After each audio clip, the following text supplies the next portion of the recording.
আমরা আলহামদুলিল্লাহ এমন শ্রোতা আছে যে শ্রোতা দেখতে দেখতে সিনিয়র। আমি হবিগঞ্জ সিলেট অঞ্চলে আমার একটা ছেলেরে আমি দীর্ঘ 4-5 বছর ধরে দেখতাম, প্রত্যেক মাহফিলে দেখছি হে সামনে বসে, আমি বইলেই তারে নজরে পড়তাম।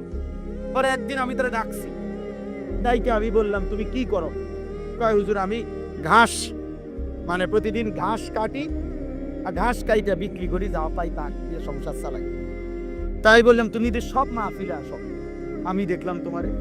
কয় হুজুরে যখনই আপনার কোনো পোস্টার দেখি তা আমি তখন এই ঘাস কাটা টাকা থেকে একটু একটু টাকা জমাই, কয়টা টাকা জমাইয়া গাড়ি ভাড়া মিলাইয়া রাখি, আপনার ওয়াজ শুনতে যাম। তাই বললাম যে মাশাআল্লাহ। তো আমি বললাম যে তো আর কিছু করবানি? কয়েকদিন আমার জীবনের একটা স্বপ্ন আছে, বানিয়াচং হবিগঞ্জ তার বাড়ি। আমি বললাম কি স্বপ্ন কও? আমি 10 টাকা 50 টাকা করে জমাইতেছি, আল্লাহ যদি আমারে কোনোদিন তৌফিক দেয় আমি আমনের আমরা এলাকায় দাওয়াত দিয়ে নিব, ওয়াজ করাম। পরে আমি বললাম ওহম দাঁড়াও, অন ডেট, এখন নাও ডেট, আজকে তোমারে ডেট দিলাম, হাদিয়া দিতে হবে না, আমি দিমু তোমার, এতে আছে আমার মাহফিলের সান্দা আমি দেবো, ও আজ টেহা লাগবে না, তুমি যাও, তুমি আয়োজন করো যেখানে কও, তুমি তোমার ঘরে হোক উড়ানে হোক, আমি ওখানে ওয়াজ করব। আমি বলছি আমি যাবো, ডেট দিলাম, যাও। আশ্চর্য, বানিয়াচং আমি গত বছর এই ছেলেটা তার দাওয়াতে আমি গেছি মাহফিল, গিয়া দেখলাম বানিয়াচং বাংলাদেশের সবচেয়ে বড় গ্রাম, জানেন বাংলাদেশের সবচেয়ে বড় গ্রামের নাম হলো এই বানিয়াচং হবিগঞ্জ, এক গ্রাম এক উপজেলা। হ্যাঁ এটা গ্রাম একটাই, একটা উপজেলা, বুঝছেন? গিয়া দেখছি ওই গ্রামের মানে ওই উপজেলার সবচেয়ে বড় কলেজ হাই স্কুল মাঠ, যেটা বিশাল মাঠ, এই মাঠে এই ছেলে মাহফিল মানে আয়োজন করছে। আমি গিয়া দেখি একেবারে যদি কম হয় মানুষ 15-20 হাজার, স্টেজে যদি একেবারে না হয় হুজুর 300-400 হুজুর হইব। হুজুর খেলাফত মজলিসের যিনি কেন্দ্রীয় আমির, এই যে দেওয়াল ঘড়ি মার্কেট যে খেলাফত উনি বসা পাশে, ওনার বাড়িতে বানিয়েছে বড় বড় হুজুর সব। তাই বললাম কিরে কারবারটা কি হুজুর কইছি তো আমার আইয়া এলাকাত আমার আর ধরতে দিছে না, সব আলে মোলামা পাবলিক মিল্লা এই মাহফিজে এত বড় বানাই ফেলছে। মোবাইল যতজনই হাতে ধরে রাখছেন, হাতে ধরে যারা মোবাইলে ভিডিও বা রেকর্ড করে তারা আসলে কিছুই বোঝে না। এই আস্তে আস্তে জোরে কথা বলো, ঠিক এটা জোরে বল, আমি শেষ করতে। এই জন্য মোবাইল হাতে ধরে এগুলো বন্ধ করে ফেলে। প্রিয় ভাই, জীবনটা শুধু মোবাইলের জন্য, এই পৃথিবীতে আমাদের সমস্ত কিছু মোবাইল নির্ভর না।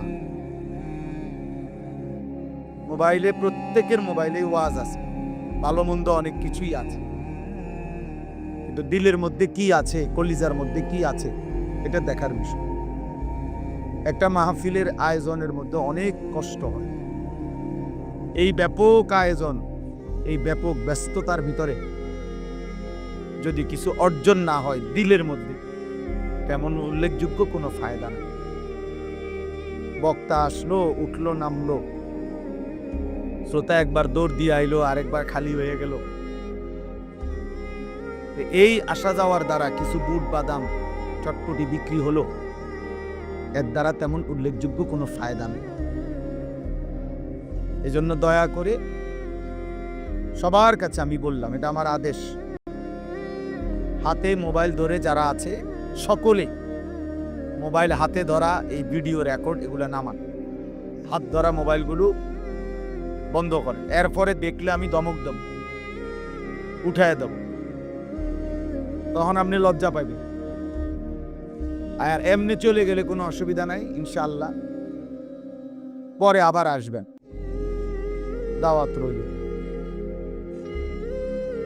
কোরআনুল কারীমের যে 4টি আয়াত আমি পড়ছি, এই 4টি আয়াতের মধ্যে আল্লাহ তাআলা প্রথম 3 আয়াতে আমাদেরকে 5টা কথা মনে করাইছে। আমাদেরকে লক্ষ্য করে আল্লাহ 5টি কথা বলছেন, বলে 4 নম্বর আয়াতে একটা চূড়ান্ত সত্য কথা আমাদেরকে শুনাইছে, যে এই সত্যের মুখোমুখি আমাদের সকলকেই হতে হবে। আমরা স্বীকার করি বা না করি, মনে থাকুক বা না থাকুক, ঘুমে থাকি বা সজাগ থাকি, সুখে থাকি বা দুঃখে থাকি, আনন্দে বা বেদনায়, রাজপ্রাসাদ বা কুড়ে ঘরে, রাতে কিংবা দিনে, একাকী কিংবা প্রকাশ্যে, নিরাপদে কিংবা অনিরাপদে, আল্লাহ তাআলা বলেন একটি চূড়ান্ত সত্য তোমাদেরকে গ্রহণ করতেই হবে, সেটা হলো মৃত্যু। মৃত্যু, মৌত, মৃত্যুর যন্ত্রণা, সাকরাতুল মৌত। ওয়াজাআত সাকরাতুল মৌত বিল হক। আল্লাহ তাআলা বলেন সত্য সত্য একদিন মৃত্যুর যন্ত্রণা চলে আসবে।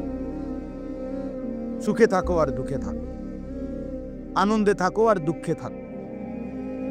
তো এই চিরন্তন এই সত্যটি গ্রহণ করতে হবে।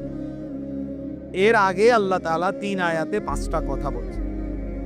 আগে আপনারা এই 5টা কথা আগে শুনেন, এরপরে 4 নম্বর আয়াতের কথাটা তো আমি এখন বলেই ফেললাম, আবার সেটা বলব।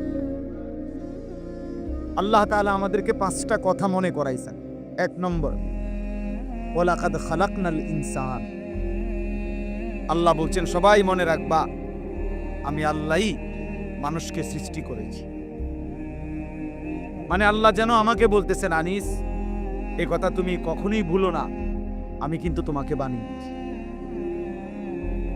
আমাদের প্রত্যেককে আল্লাহ তাআলা এই কথা বোঝাচ্ছেন যে মনে রেখো, আমি তোমাকে সৃষ্টি করেছি। তোমার অস্তিত্বের প্রতিটা বিন্দু আমার হাতের গড়া। অতএব যেই কোনো শক্তিতে, যেই কোনো বুদ্ধিতে, যেই কোনো কৌশলে, ফন্দিতে তুমি আমার থেকে ছুটতে পারতাম। আমি তোমাকে বানিয়েছি। তোমার অস্থি মজ্জা ভেতর বাহির, তোমার শরীরের প্রত্যেকটা অঙ্গ প্রত্যঙ্গ আমি জানি, আমি বানাইছি।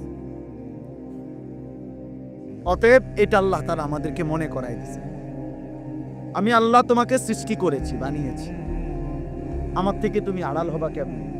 আমার বাঁধন থেকে তুমি ছুটবা কেমন?